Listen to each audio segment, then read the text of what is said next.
মিনা এবং রিনা দুই বোন। তারা শ্যামপুর গ্রামে বাস করত।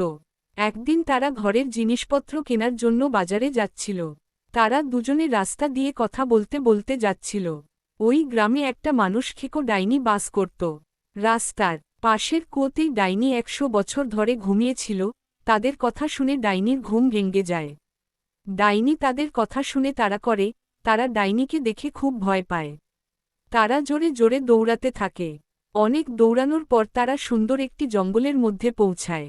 ওই জঙ্গলে একটি পরী বাস করত। দুই বোন তখন পরীর সাহায্য চায়। ডাইনি বলে, ওই পরী, আমার হাত থেকে তুই ওদেরকে বাঁচাতে পারবি না। ওরা আমার ঘুম ভাঙিয়েছে, আমি ওদের খাব।